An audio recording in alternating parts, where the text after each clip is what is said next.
Hello friends, फिर से आपका मेरे YouTube channel everything is here Manikant पे स्वागत है।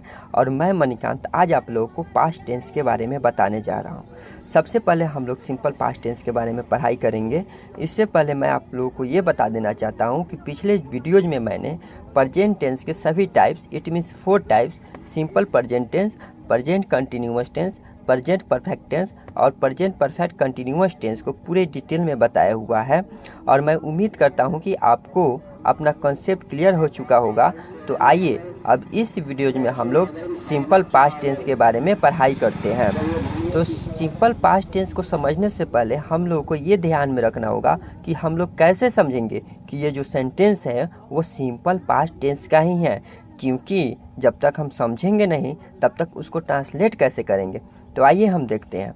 सिंपल पास्ट टेंस को समझने के लिए आपको ये ध्यान में रखना होगा कि वाक्य के अंत में लिया, दिया, आया, गया, ली, दी आदि का प्रयोग होगा। तो आप समझिएगा कि वो जो सेंटेंस है सिंपल पास्ट टेंस का ही है।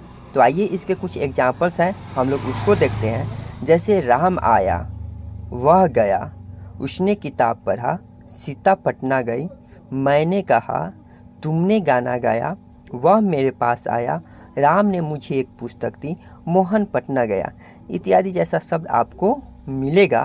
तो आप समझिएगा कि ये सारे जो सेंटेंसेस हैं वो पास्ट इंडेफिनिट टेंस को बिलोंग करते हैं। आइए हम देखते हैं। बताया गया कि simple past tense is used for an action which completed at some certain time past.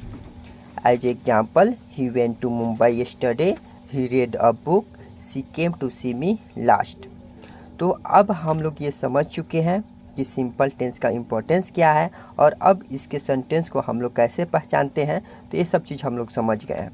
तो आइए अब हम इसके रूल्स के बारे में पढ़ाई करते हैं, जो कि अफर्मेटिव का होता है subject plus MV2 plus object. अब इसके रूल्स को हम पूरे डिटेल में समझते हैं, जो आपको मैं अभी बताता हूँ। देखिए, इसमें जो है सबसे पहले हम लोग अफर्मेटिव के बारे में बात करते हैं।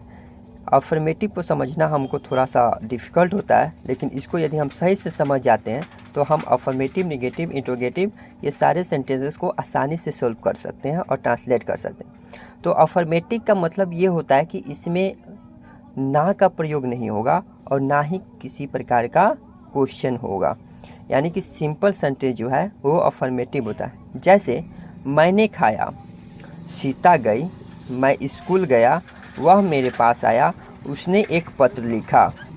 इस प्रकार जो है आप अफर्मेटिव सेंटेंस के जो सेंटेंसेस है उसको आप ध्यान में रख सकते हैं। जैसे कि मैंने बता चुका है कि मैंने खाया, सीता गई, मैं स्कूल गया, वह मेरे पास आया, उसने एक पत्र लिखा। तो ये सारे सेंटेंसेस जो हैं अफर्मेटिव सेंटेंस है। अब इसको बनाने का जो रूल है वो सिंपल है। सबसे पहले आपको सब्जेक्ट का प्रयोग करना है, फिर वर्ब का सेकेंड रूप यानी कि वर्ब का सेकेंड फॉर्म का उपयोग करना है, फिर उसके बाद ऑब्जेक्ट का उपयोग करना है, फिर फुल स्टॉप देना नहीं भूलना है। तो इस प्रकार हमारा रूल होता है पास्ट इंडेफिनिट टेंस के अफर्मेटिव का subject plus MV2 plus object plus full stop. अब जैसे देखिए, मैंने खाना खाया, इसमें सब्जेक्ट जो है मैंने है, तो इसका जो आपको ट्रांसलेशन बनाना है आई, और खाया जैसे शब्द के लिए एट, यानी कि इसमें जो है हमने वर्ब का सेकेंड फॉर्म उपयोग किया हुआ है।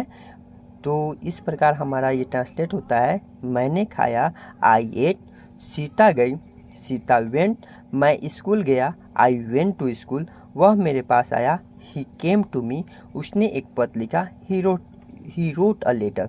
तो इस प्रकार से जो है अफर्मेटिव सेंटेंस हमारा कंप्लीट होता है। तो आइए अब हम देखते हैं कि इसके निगेटिव क्या करेंगे। पिछले वीडियोज में हमने जो पढ़ाई किया हुआ है प्रेजेंट टेंस के टाइप्स को, उससे हमको ये पता चल चुका है कि अफर्मेटिव के लिए हमको क्या करना होता है। सिमिलरली वैसा ही कुछ है, बट इसमें हम लोग को ये ध्यान देना होगा कि यहाँ पे जो निगेटिव सेंटेंस है, जैसे सीता विद्यालय नहीं गई, उसने पत्र नहीं लिखा, वह मेरे पास नहीं आया, मैंने एक पत्र नहीं लिखा और मैं स्कूल नहीं गया। तो हम लोग को ये पहले से ही पता है कि निगेटिव सेंटेंस यानी कि उसमें नहीं या ना का उपयोग किया गया होगा। तो इसका एक रूल होता है subject plus did plus not plus verb 1 plus object. इसमें एक चीज़ आप ध्यान दीजिए, इसमें जो है सभी सब्जेक्ट के साथ चाहे वो सब्जेक्ट सिंगुलर हो चाहे वो सब्जेक्ट प्लूरल हो, इसमें जो है हम लोग हेल्पिंग वर्ब के रूप में डिड का प्रयोग करेंगे, फिर नॉट का प्रयोग करेंगे और सभी सब्जेक्ट के साथ हम लोग वर्ब वन का प्रयोग करेंगे निगेटिव सेंटेंस में सिंपल पास्ट टेंस के। तो इस प्रकार जो है सीता विद्यालय नहीं गई, तो Sita did not go to school, उसने पत्र नहीं लिखा, he did not write a letter, वह मेरे पास नहीं आया, he did not come to me, मैंने एक पत्र नहीं लिखा, I did not write a letter, मैं स्कूल नहीं गया, I did not go to school. इस प्रकार से जो है हमने इसके निगेटिव पार्ट्स को भी समझ लिया है। तो निगेटिव में आपने क्या चीज़ ध्यान दिया, निगेटिव में हमने कुछ नहीं किया है, बस subject plus did plus not plus verb one plus object, इसी रूल के अकॉर्डिंग हमने सभी सेंटेंसेस को जो है ट्रांसलेट कर लिया। और मैं उम्मीद करता हूं और आपको भी अपने ट्रांसलेशन के बुक से और सारे एक्सरसाइज और सारे सेंटेंसेस को बनाना चाहिए ताकि आपका कंसेप्ट पूरी तरह से क्लियर हो जाए। तो आइए अब हम देखते हैं इसके इंट्रोगेटिव को। बताया गया इंट्रोगेटिव सेंटेंस यानी कि प्रश्नवाचक वाक्य। इंट्रोगेटिव मीन्स प्रश्नवाचक वाक्य, इसमें आपको क्वेश्चन किया जाएगा।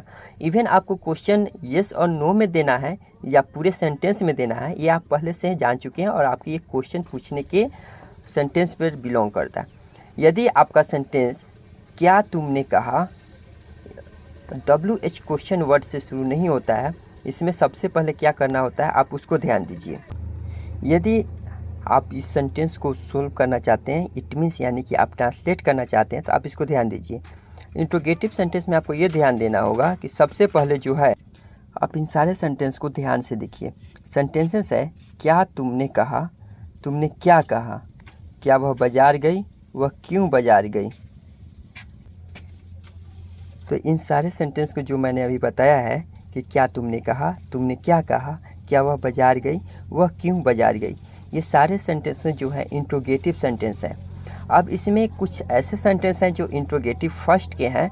इंट्रोगेटिव फर्स्ट यानी कि आपको आंसर उसका येस और नो में देना है, और इंट्रोगेटिव सेकेंड यानी कि उसका आंसर आपको, इसका जो रूल है उसको आप ध्यान से देखिए। WH question word plus did plus subject plus verb one plus object, ये जो रूल्स है ये इंट्रोगेटिव सेंटेंसेस के हैं। अब इसमें जो है यदि आपका इंट्रोगेटिव फर्स्ट क्या है यानी कि जिसका आंसर आपको येस और नो में देना है, उसको आप सबसे पहले डिड का प्रयोग कीजिएगा, फिर सब्जेक्ट का प्रयोग कीजिएगा, फिर वर्ब वन का, फिर ऑब्जेक्ट का।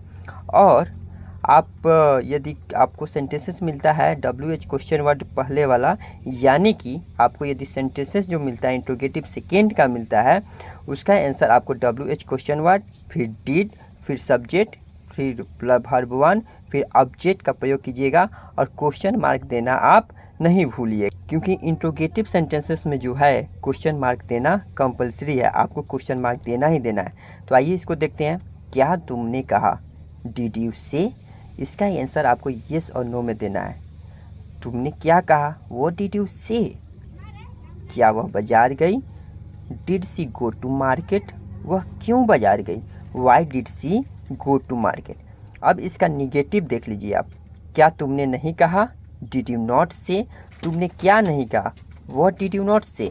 क्या वह बाजार नहीं गई, did she not go to market. इस प्रकार से जो है मैंने आपको सिंपल पास्ट टेंस के अफर्मेटिव, निगेटिव, इंट्रोगेटिव और इंट्रोगेटिव निगेटिव को पूरी डिटेल में बता दिया है, और मैं उम्मीद करता हूं कि आपको ये वीडियो बहुत अच्छा लगा होगा। आप इसका कंसेप्ट क्लियर कर सकते हैं अपने इससे पढ़ाई करके, और आप ट्रांसलेशन के बुक से जो है इसके बहुत सारे एग्जाम्पल्स को कीजिएगा और अपना कॉन्सेप्ट क्लियर कर लीजिएगा। दोस्तों, मैं उम्मीद करता हूं कि मेरा ये वीडियो आपको अच्छा लगा होगा। तो यदि आपको ये मेरा वीडियो अच्छा लगा है तो प्लीज़ लाइक और कमेंट करना ना भूलें, और मेरे चैनल्स को प्लीज़ सब्सक्राइब कीजिए ताकि मुझे मनोबल यानी कि मैं उत्साहित हूँ और मेरा चैनल्स ग्रो करे। इसके लिए मैं और कड़ी से कड़ी मेहनत करूँ और आपके पास यानी कि आप लोगों के लिए नई नई वीडियोज़ बनाऊँ और इससे बेहतर करने का कोशिश करता हूँ। तो ठीक है दोस्तों, मिलते हैं आपको नेक्स्ट वीडियोज में। तो मैं आशा करता हूँ कि आप मेरे चैनल्स को लाइक और सब्सक्राइब जरूर करेंगे और मुझे सपोर्ट करते हैं। Okay, bye.